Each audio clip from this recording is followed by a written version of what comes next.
Good evening. Welcome back to the Man Cave.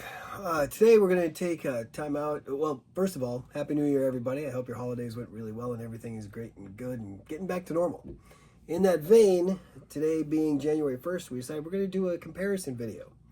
And we have quite a few versions of a game called, a little game, it's called Love Letter. I'm sure many of you have played it, many of you probably like it, and some of you might have a special favorite version. Before we start, I want to preface this by saying Love Letter is it's a game that's at least, 15 years old, I think? And it was originally put out, I don't even remember which company had it first, but they came out with Love Letter. And Love Letter is a great little game. Then it started to get changed over. Like, there were a lot of different versions of Love Letter. Most of them are the same game. What you see on the table here are different versions of the game that we like. Some of them add new rules. Some of them are very similar to the original game, which is why we've never bought the original game. Well, I like Love Letter. We have enough of it. We'll give another caveat. The one I don't have that I want still is the Marvel one, because in that game, it's superhero. It's a 1v many instead of everybody playing the game normally, because you're all trying to stop Thanos from putting together the glove or whatever. We don't have that one. Someday we will. But I just wanted to say there was regular Love Letter, and then they've done a deluxe version of Love Letter with extra characters, and then they made a new version of Love Letter that got rid of some of those characters, and there's been many, many, many versions. What we're going to do today is we're going to compare some of the differences in the versions that we own, and then we'll tell you our favorite, and we'll probably do a short small box big fun video just on our favorite version of this later this week, or this month, we'll say. But to start, we're gonna talk about Munchkin Letter first. Munchkin Loot Letter by AEG and Steve Jackson Games. I very much like the game of Munchkin, so when I saw that they were doing a Loot Letter, I was like, that's kind of funny. It's the same premise as Love Letter. As a matter of fact, of all the games that we have here on my table, this is the one that most closely follows the original rules. There's nothing new to this version. It's just a playful kid version of Love Letter, where they call it Loot Letter. And in this game, everybody starts with a single card. You draw a card, you play a card. It's that simple. So it's a 2-card, that's it. Now the players for this game is 4. And that's how the original Love Letter was set up. It was only a 4-player game.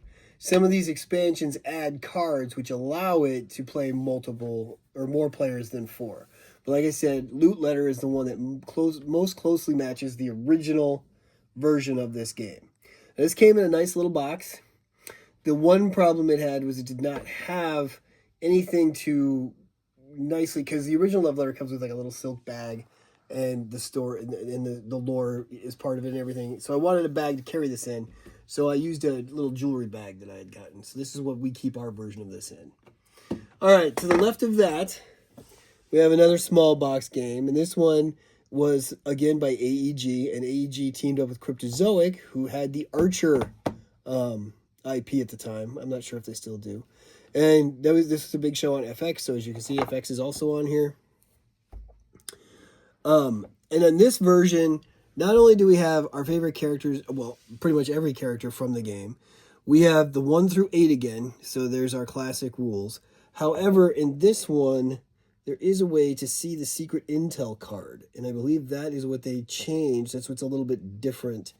This is, again, only set up for 4 players. In the original Love Letter, I forget what the token is that you're trying to collect. In the Munchkin Letter, as you can see, there's those little yellow cubes that are just blank little yellow cubes that represent the loot. In this one, you get the little dolphin puppet that, for those of you familiar with the show, Pam uses as her HR, as in her role as HR, she uses these little puppets to explain what people are supposed to be doing and what they aren't supposed to be doing. So yeah, this is very thematic. If you like Archer or Love Letter, this is a good one for both of those, because again, it's very thematic. For instance, I'll just read you what Mallory says. If you discard this card, you're out of the round. And then you better nut up is the quote. There's a quote on every card from the person that's on the card. So that, again, that is something that makes it really valuable to those of us who like this IP, which is why I bought it. I didn't need another love letter by this time, but it was, I loved this IP, so I went with this one. And again, no little bag for the cards, so I have another little jewelry bag that we carry this one in when we don't want to bring the box with us. All right, that brings us to my first love letter, which was Batman. This is the one that I think is the hardest to find right now. It did come with a little collectible bag here, or a bag of holding, where it says love letter right on it. It's got the Batman symbol. The tokens you collect are little Batman.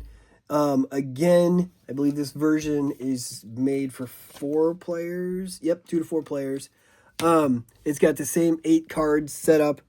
And you go through several rounds to figure out who is defeated. And the cool thing about this one is the story engages where you are Batman and Robin and you're out on patrol trying to collect the villains that have escaped from Arkham. So those villains are, of course, Catwoman, Bane, Poison Ivy, Two-Face, Harley Quinn, and the Joker. With, of course, our king and queen of the set being Harley and the Joker. And the rules, again, the cards are going to do exactly the same thing in each of these editions. It doesn't matter which one you're playing. The number 1 will guess a player's hand. The number 2 will look at a hand. The number 3 will compare hands, and the lower one is out. And again, you hold a card, you play a card. So if I'm holding, say, the 8, and then that number 3 where we compare hands, I would play the 3, compare the hands. Nothing's going to beat the 8, so I'm going to win. But then that person's going to know that I have the 8. If they're out, that's great. But as this game is going around, people can deduce who's got what based on what's going on with your cards. So, like I said, all of the numbers pretty much do the same thing. That's Batman, which is a very nice version of the game. This is our latest version of the game. Now, I bought this because I like Love Letter. My wife likes Bridgerton, and I was like, oh, what a cool way to put this IP in here, because Bridgerton is all about finding your match or whatever. So I picked up the love letter from Bridgerton, and this is currently Z-Man Games has the license to Love Letter. Like I said, it used to be AEG, now it is Z-Man. They've gotten rid of some of what the AEG crew did. Some of the deluxe, that's where some of those deluxe changes came and went. Now this one can play up to, well, it says 4 players again, I think. Oh, that's 2 to, is that a 6? It plays up to 6. Okay, so yeah, it's a 2 to 6. So this one has more cards. As you can see, 1, 2, 3, 4, 5, 6, 7, 8, 9, 10, 11 types of cards. The nice thing about this game, though, they give you the Bridgerton rules, and then inside this rule book, they also give you the classic rules explaining which cards to remove so you can play the classic Love Letter game. Another reason why I don't need to buy a version of the classic Love Letter game, because we already have the ability to play it. But I want to start doing, like I was saying about the Marvel game, I want to buy things that change up the game a little bit. Now that's no truer than it is for the next 2 on our list. First one will be Star Wars. Now, anybody who's watched our channel for any length of time knows that we are Star Wars freaks in this house. We love Star Wars. But this version is very different. First of all, you can see that there's double 1s, double 2s, 3s, 4s, 5s. Now, the 6, 7, 8, and 0 cards are all individual. So, but there's good and bad. There's Rebel sides and there's Imperial sides. So they all do a little bit different things. For instance, with the 1 for the Rebels, you have C-3PO. Guess a hand. If wrong, they guess your hand. Whereas in the Imperial side, with the number 1, you guess a hand. There's no extra bonus point. Also, in this game, every round, you take a new mission card. And as you can see, this is the backs of the regular cards, okay? Which is the little eyeball that opens up and comes out of Jabba's doorway to check to see who's ringing the bell. And you get these mission cards. So on the round, you pick one of these 4 mission cards that changes the way you play the round. Like this one says the highest number in a hand will win the round. So what happens is in the beginning, not only are you playing the regular rules, but then this comes into play. And then it stays the same through the whole game. And then the other 3 you can try again some other time. So we have 4 missions here. There's Jabba's Court. The highest sum of Imperial cards in play area will win the round. This one is a rescue mission. Most rebels in the play area will win the round. And this one is My Kind of Scum. The highest number of Imperial and rebels in hand both win the round. So you have multiple winners going on along with what's going on with the basic cards of knocking people out of the round. So you knock people out of the round, yet they still can collect scores, which is very interesting. So this is the other back of the card, which is the reference sheets for the number of players. So there's 1, 2, 3, 4, 5. So we're up to this is a 6-player game again on this one. Okay. So now we'll go to our most different. Our most different over here, and this is very similar to the Star Wars one. It's Lovecraft Letter. So Lovecraft Letter, of course, any of you who are familiar with this IP know that your investigators run the risk of going insane the closer they get to the truth, right? So we have sane versions of the cards and insane versions of the cards. By the way, this one, look how beautiful these cards are. They're bigger than the rest. They are full-on tarot card size. And these backs came with this box. This is one of the last things this is one of the first things Z-Man did when they had it. I'm pretty sure they're the ones that still have it now. So inside this box, you have a beautiful felt lining. The chips that you collect are actual poker chips with sane and insane sides on them, because you can win a round with either your insanity kicking in or your sanity or your sanity remaining. So, and there's special rules. There's one card that stays out of the game. I'm pretty sure it's this one. No, this isn't it. Oh yeah, this is the brain case, and there's another card that's connected to the brain case as you're playing through the round. If you play the round, if you're using just your sane cards and you're not using the insane cards, and you can see the difference. The sane cards don't have this green background on it. The insane cards do.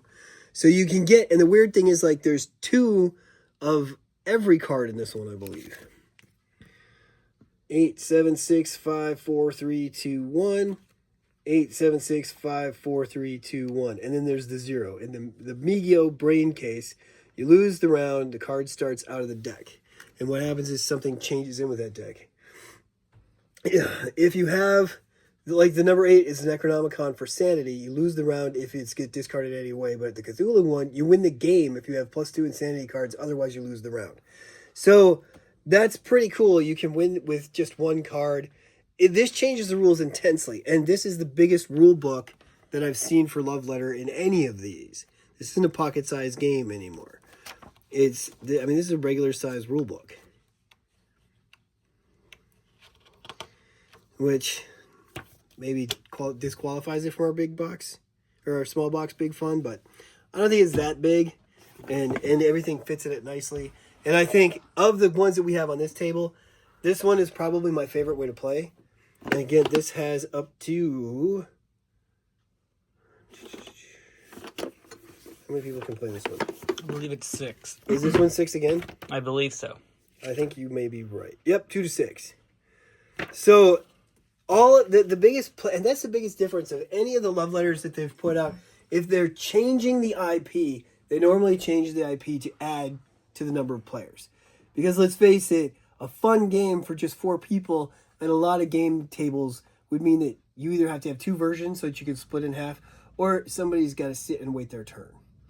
So that's the big thing about changing an IP. And the great thing is, even in those games, we've played every one of these except the Bridgerton one. I have not played that through yet. But every one of these games keeps the spirit of the original love letter alive. The fun of the game is still there in all of them. And so to compare and contrast, I think my favorite, like I said, is the Lovecraft Letter game. I think my second favorite, just because I'm a DC Comics fan, I've had this for so long, is probably Batman, followed very closely by Star Wars. And then Archer. What I like about Bridgerton is we can play the original. Munchkin Letter is probably my least favorite. But that's probably because my kids are getting older, so it's not... I mean, that's the one that's... If it was for younger kids, that's the one that I would probably start with. Archer is a great version of this game, but only if everybody there is in on the joke. And the best way to be in on the joke is to make sure that you're playing with Archer fans. So this one is a little bit too specialized to be my favorite. Star Wars, I mean, that's a great IP for almost anything. I love this game. And so that and the Batman are really, really close. Love Letter inches them out just a little bit, primarily over Batman because more people can play. I love the presentation. The cards are easy to read, even the ones that are written for the insanity parts, because the words are bigger, because the cards are bigger. So, what about you? What's your favorite version? I really love Lovecraft. I think that's probably my favorite. I really like Batman and the Star Wars one. Yeah. Haven't played the other ones. Okay. Well, and you've never watched Archer, so it'd be... I'm probably going to go with Lovecraft, though. You're probably a little too old for Munchkin Loot Letter now, unless you're in on the... Just a little bit. But that's... So let us know in the comments. Have you played Love Letter? I mean, almost everybody has by now. There's so many different ones. Do you have a favorite? Is there a version that you're wishing you could find? Like I said, I still want the Marvel version. I think that might be the last one we buy. Gabriel thinks we should buy the original Love Letter at some point. I think just for completionists, we should have a copy of the original game. We have the rules for the original game, even if it's not the original game. So maybe at some point, but with the way that if you look at our shelves, we've got a lot of stuff, and sometimes you have to pick, is this something that we're going to need right now? For instance, is there an expansion coming for DC deck building game or Hero Quest that we have to get? Then Love Letter gets pushed down a little bit more. But on some month when there's like, hey, we've got some extra money, we just happen to be at a game store, maybe we'll pick it up. But until then, for now, we can definitely play Love Letter to our heart's content. And we probably will. So I think we're going to turn off the cameras and we might set up a game. Maybe we'll see what your mom's up to. So from us here in the cave, I hope you had a great holiday season. I hope your new year goes really well. And may all your rolls be crits until we see you next time.